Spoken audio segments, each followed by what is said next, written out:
अस्सलाम वालेकुम यूट्यूब दोस्तों, prime minister youth business loan का जो है वो आगाज़ हो चुका है। इस स्कीम के ज़रिए जो है आप हुकूमत पाकिस्तान की तरफ से जो है वो लोन ले सकते हैं और अपना कारोबार जो है वो स्टार्ट कर सकते हैं। तो दोस्तों, आज की इस वीडियो में हम इसके बारे में सारा पूरा देखेंगे कि किस तरह से आप जो है वो लोन ले सकते हैं, किस तरह से आपको ये लोन मिलेगा, इसकी क्या शराइत होंगी, कितने अरसे में वापस करना है और क्या क्या चीज़ें जो हैं वो इसकी सारी की सारी अप्लाई किस तरह होगा, इसमें जो है वो कितनी अमाउंट आपको मिलेगी, एप्लीकेशन फॉर्म कैसे डाउनलोड करना है, फिल कैसे करना है। तो ये सारी की सारी डिटेल्स मैं आपको इस वीडियो में तफसील से बताऊंगा। तो दोस्तों, वीडियो को स्टार्ट कर लेते हैं। स्टार्ट करने से पहले मैं आपसे रिक्वेस्ट करूंगा कि अगर आपने अभी तक हमारा चैनल सब्सक्राइब नहीं किया तो चैनल को सब्सक्राइब कर लीजिए, साथ बेल का आइकान होगा उसे लाजमी दबाइएगा ताकि मेरी हर आने वाली वीडियो का नोटिफिकेशन आपको मिलता रहे। तो दोस्तों, ये मीज़ान बैंक की जो है ऑफिशियल वेबसाइट है और यहाँ पे आप ख़ुद देख सकते हैं कि प्राइम मिनिस्टर यूथ बैंक जो है लोन स्कीम आप यहाँ पे देख सकते हैं। अच्छा, एक चीज़ मैं यहाँ पे आपको बताता चलूँ, अक्सर लोग आके नीचे कमेंट करते हैं कि ये फ़ेक है। यार, फ़ेक होता तो ये ऑफिशियल वेबसाइट पे ही क्यों होता बैंकों की? ठीक है, आप ऑफिशियल वेबसाइट के ऊपर मैं आपको आके बताता हूँ कि यार ये चीज़ जो है वो ऑफिशियल वेबसाइट के ऊपर है। मैं हर वेबसाइट जो है आपको ऑफिशियल दिखाता हूँ, कोई ऐसी वेबसाइट नहीं है। और दूसरा, जाके आप अगर ज़्यादा ही आपको टेंशन है कि यार ये अगर फ़ेक है तो आप जाके बैंक से भी पता कर सकते हैं, क्योंकि ये बैंक ने अपनी वेबसाइट के ऊपर लगाया तो ज़ाहिर बात है उनकी स्कीम है, क्योंकि बैंक ऐसे तो नहीं लगा देता ना। ठीक है, तो जो लोग कहते हैं फ़ेक है तो उनसे गुजारिश है कि प्लीज़ एक दफ़ा वीडियो को पूरा देख लीजिए कीजिए और कम से कम जो है वो इस चीज़ को देखा कीजिए कि ये फ़ेक है या जो है वो रियल है। ठीक है, फ़ेक चीज़ें मैं अपनी वीडियो में नहीं बताता। ठीक है।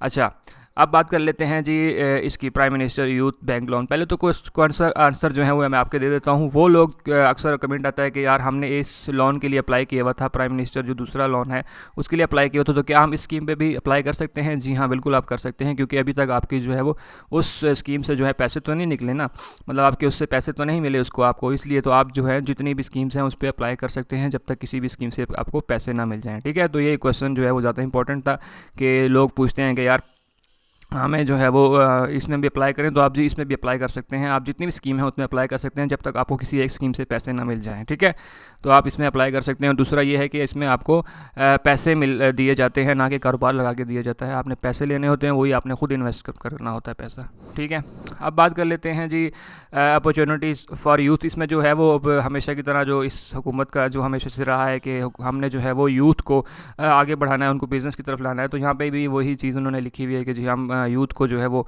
फाइनेंस करना चाहते हैं ताकि वो जो है अपना कारोबार शुरू कर सकें। अब पढ़ लेते हैं कि फ़ीचर्स जो हैं वो फाइनेंसिंग अमाउंट जो है आपको कितनी मिलेगी, इसमें मतलब आपको कितने पैसे मिलेंगे इस लोन के ज़रिए। तो वो अप टू 2 मिलियन है, मतलब 20 लाख रुपए जो है आप इससे ले सकते हैं। ठीक है, 20 लाख रुपए तक का आप लोन इनसे ले सकते हैं। उसके बाद प्रॉफिट रेट आ जाता है। प्रॉफिट रेट जो है 5% जो है 6% आपके ऊपर जो है वो लगेगा, और गवर्नमेंट जो है इसमें से पे करेगी आपको जो है वो 5% गवर्नमेंट ने, जैसे ऑलरेडी गवर्नमेंट पे करेगी, और 1% जो है वो मतलब 6% जो है वो टोटल आपका बन जाएगा, जिसमें से 5% जो है वो हुकूमत पे करेगी। ठीक है, उसके बाद कस्टमर कंट्रीब्यूशन ज़ाहिर बात है ये हर जगह पे होते हैं, हर बैंक में होता है कि मिनिमम 10% जो है आपने अपना इसमें शामिल करना होता है हिस्सा। मिसाल के तौर पर मैं आपको थोड़ा सा यहाँ पे ये पॉइंट क्लियर कर दूँगा कि अगर आप 100 रुपये का लोन लेते हैं, मैं मिसाल दे रहा हूँ, 100 रुपये का लोन ले रहे हैं तो 90 रुपये जो है वो आपको बैंक देता है और 10 रुपये जो है आपने खुद से देने होते हैं। तो इस तरह से जो है वो 10% का एक जो है वो आपने कंट्रीब्यूशन करनी होती है। इसी तरह जो आप बड़ा लोन लोगे तो उसका भी 10% ही आप निकाल के आप जो है वो देने पड़ेंगे। अब बात कर लेते हैं सिक्योरिटी की। तो इसमें जो है वो ownership assets in case of इजारा, कि आपके जो भी ऑनरशिप जो भी लोन ले रहा है उसके पास जो है वो कोई ना कोई एसेट होना चाहिए उसको, ये सिक्योरिटी के लिए। ठीक है, personal guarantee of applicant of third party guarantee of इधर 1 गारंटर और maximum 3 guarantor with combined net worth 1.5 times of financing amount. इसमें ये कह रहा है कि आप पर्सनल गारंटी भी दे सकते हैं, 3 बंदे भी मिलकर गारंटी दे सकते हैं, और एक कोई थर्ड पार्टी वाला बंदा भी आपकी गारंटी दे सकता है। लेकिन उस तीनों सूरतों में जो है आपकी रकम जो है वो 1.5 टाइम्स ज़्यादा होनी चाहिए जितनी आप लोन ले रहे हैं। ठीक है, अभी मैं थोड़ा सा इसको भी पॉइंट को क्लियर कर देता हूँ कि इसमें वो ये कह रहा है कि आप जो पैसे लेते हैं, आप एक सिंगल बंदे हैं, ठीक है, आपने पैसे लेने हैं, और अगर आप पैसे ले रहे हैं तो आप जो जितना भी रकम ले रहे हैं, मतलब 20 लाख रुपए ले रहे हैं, तो आपकी रकम जो है वो तकरीबन आपके पास 35 लाख रुपए जो है वो होना चाहिए गारंटी देने के लिए। उसकी ज़मीन भी हो सकती है, कार गाड़ी भी हो सकती है, सोना भी हो सकता है, कुछ भी हो सकता है उस सूरत में। ठीक है, तो आप उसकी गारंटी दे सकते हैं। अगर वो नहीं कर सकते तो 3 बंदे मिल के दे सकते हैं। अगर वो भी नहीं कर सकते तो आप जो हैं वो एक थर्ड पार्टी कोई भी और बंदा आपकी गारंटी दे सकता है। ठीक है, तो ये ऑप्शन आपके पास अवेलेबल हैं इसके अंदर। अच्छा, आगे चलते हैं। तो उसके बाद अगर आप जो हैं वो एग्रीकल्चर का लोन लेना चाहते हैं तो उसके पास जो है आपके पास ज़मीन होनी चाहिए, एग्रीकल्चर जो है वो ज़मीन होनी चाहिए। उसके बाद टेन्योर है, कितने अरसे में आपने जो है ये अमाउंट वापस करनी है, तो वो है 8 साल के अंदर आप जितना भी इनसे लोन लेंगे तो वो आपने 8 साल के अंदर इनको वापस करना होगा। ठीक है, हम हर महीने की एक साथ में जिस तरह से भी वो आपका बनेगा। अब आ जाते हैं एलिजिबल क्या है, मतलब कौन लोग इसके लिए अप्लाई कर सकते हैं और कौन लोग इसके लिए नहीं कर सकते, तो उसको हम पढ़ लेते हैं। एप्लीकेंट मस्ट बी मैन और वुमेन। सबसे पहले तो है आप लड़कियां भी अप्लाई कर सकती हैं और मर्द भी अप्लाई कर सकते हैं। Holding valid CNIC age between 21 to 45, मतलब आपकी एज जो है वो 21 साल से 45 साल के दरमियान होनी चाहिए। आप मर्द हैं औरत हैं कोई, इससे कोई फ़र्क नहीं पड़ता। और CNIC आप मतलब आपके पास शनाख्ती कार्ड भी होना चाहिए। ठीक है, तो आप अप्लाई कर सकते हैं। उसके बाद अगली जो शर्त है उनकी है वो है applicant and guarantor should not be defaulter of any bank. इसका मतलब ये होता है कि आपने अगर किसी बैंक से कर्ज़ा लिया हुआ है या किसी बैंक से आपने जो है वो लोन लिया था किसी ज़माने में भी या कभी भी, तो उसके बाद आपने उसके पैसे पूरे दिए हों। ये ना हो कि आपने जो है उसके पैसे ना दिए हों और आप भाग आए हों, तो आपके पास वो केस आपके ऊपर नहीं होना चाहिए। ठीक है, आपने आपका जो क्लियर बैंक स्टेटमेंट है वो क्लियर होनी चाहिए। Applicant must be living in the area from where you are applying from financing for a minimum period up to 3 years।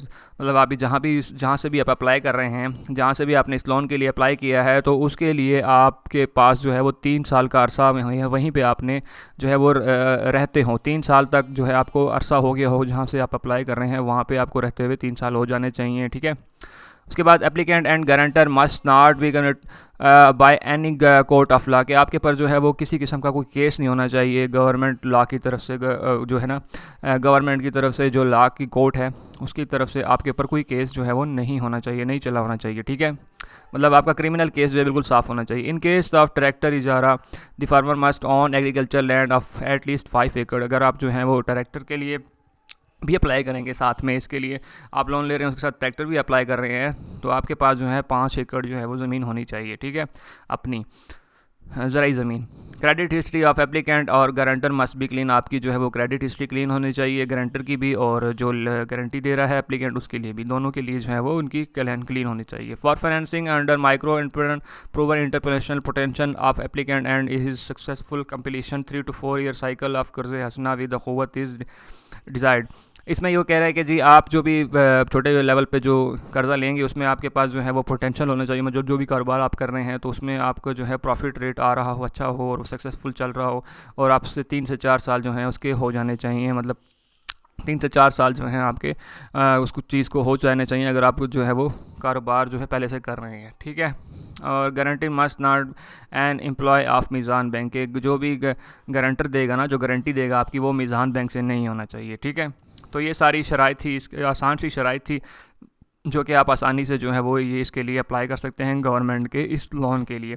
अब बात कर लेते हैं इसके फॉर्म की। तो फॉर्म इसमें जो है आप सिंपल यहाँ पे आएंगे, यहाँ पे आपके पास एप्लीकेशन फॉर्म है, आप सिंपल इस पर क्लिक करेंगे तो आपके पास ये फॉर्म ओपन हो जाएगा। ठीक है, इसको भी मैं आपको बता देता हूँ। उसके बाद इसको डाउनलोड करना है आपने, डाउनलोड करके आपने इसको प्रिंट करवा लेना है, प्रिंट करवा के आपने इसमें फिल करना है। अच्छा, दूसरी चीज़ में ऊपर यहाँ पे आप लिख लें, ये फॉर्म बिल्कुल जो है वो मुफ्त है, आपने कोई कीमत इसकी अदा नहीं करनी। ठीक है, अक्सर लोग कहते हैं कि जी फॉर्म इतने रुपए का है, 100,000 रुपये का है, 1200 रुपये का है, आप मुझे दे दें, तो इससे कुछ भी नहीं है, ये फ्री ऑफ कॉस्ट है। आप यहाँ से डाउनलोड करके भी इसको फिल करके जमा करवा सकते हैं।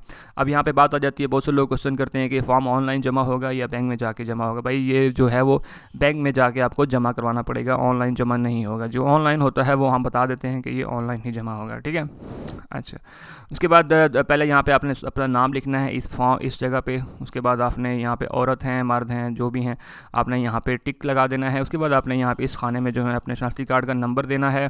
उसके बाद यहाँ पे आपने डेट ऑफ बर्थ लिखनी है, 17 जितनी भी है, यहाँ पे मंथ लिखेंगे, यहाँ पे साल लिखेंगे। उसके बाद आपके हस्बैंड वालिद या शोहर का नाम जो है वो आप यहाँ पर लिखेंगे, उनका CNIC नंबर जो है आपने यहाँ पे लिखना है। उसके बाद आप जो है रिहाइश का आपकी कहाँ है, आप किराए के घर में रहते हैं, किराएदार हैं, ख़ानदानी हैं, मलकियत है, तो आपने इनमें से जिस पे भी आप हैं वो आपने टिक कर देना है। और दूसरी आपने एक जो तस्वीर है वो यहाँ पे लगा देनी है।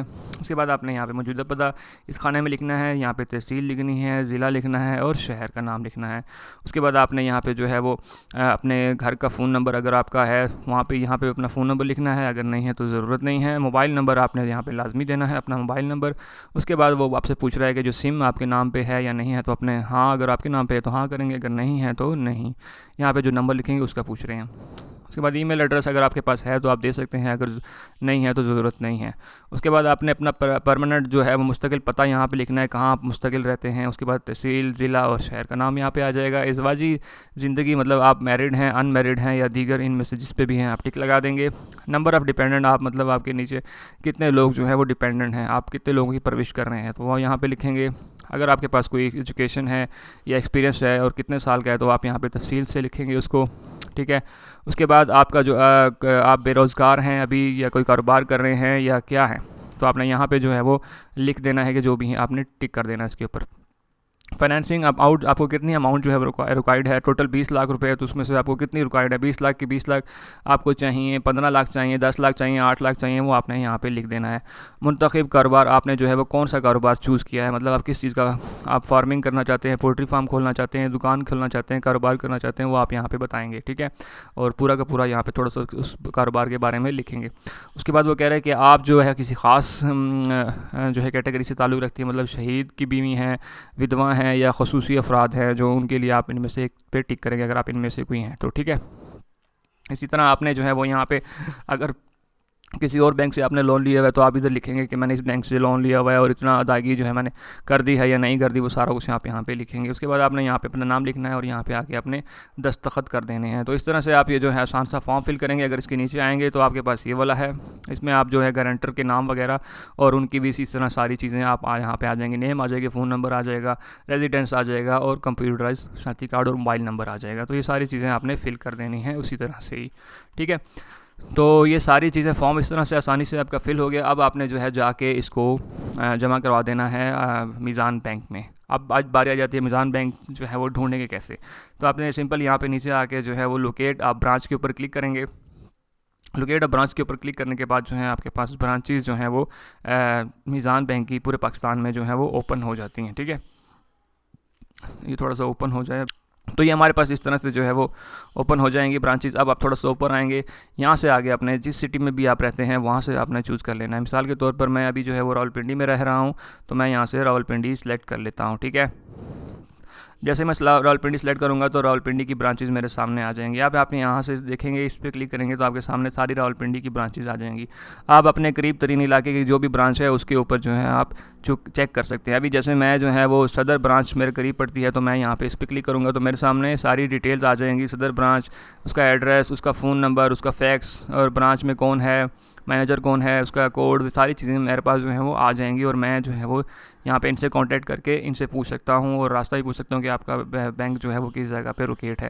तो इस तरह से आप जो है वो ये भी इनसे भी इंफॉर्मेशन ले सकते हैं। और दूसरा ये है कि अगर आप इनके नंबर्स पे कॉल करना चाहें तो आपके पास ये इस कॉन्टैक्ट अस के ऊपर बैक आके आपने जो है इस पर क्लिक करना है, तो आपके सामने जो है वो सारे के सारे नंबर जो हैं वो मीज़ान बैंक के आ जाएंगे। आप इनसे जो है हेड ऑफिस से भी रब्ता कर सकते हैं, इनका कराची में जो है, ठीक है। और उनका अपना जो है वो उन्होंने अपना एड्रेस भी दिया हुआ है और सारा कुछ जो है वो यहाँ पे आपको मिल जाएगा। तो आप इनसे जो है कांटेक्ट कर सकते हैं। किसी किस्म की जो है वो आपको चीज़ चाहिए हो तो आप जो है वो इनसे कांटेक्ट कर सकते हैं। तो ये भी एक तरीका है कि आप इस तरह से आसानी से इनसे कांटेक्ट कर सकते हैं।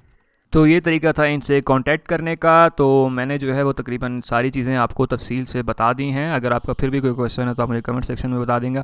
हाँ, और अगर आप खुद से इस वेबसाइट को पढ़ना चाहते हैं, ये सारी चीज़ें खुद से पढ़ना चाहते हैं, तो आप वीडियो को पढ़ सकते हैं। तो दोस्तों, आई होप कि आपको जो है वीडियो पसंद आई होगी। अगर पसंद आई है तो दूसरे दोस्तों तक शेयर कीजिए। और अगर आपने अभी तक हमारा चैनल सब्सक्राइब नहीं किया तो चैनल को सब्सक्राइब कर लीजिए। साथ बेल का आइकॉन होगा, उसे लाजमी दबाइएगा ताकि मेरी हर आने वाली वीडियो का नोटिफिकेशन आपको मिलता रहे। तो दोस्तों, मिलते हैं इसी तरह की अगली वीडियो में। तब तक के लिए मुझे इजाज़त दीजिए। अल्लाह हाफिज़।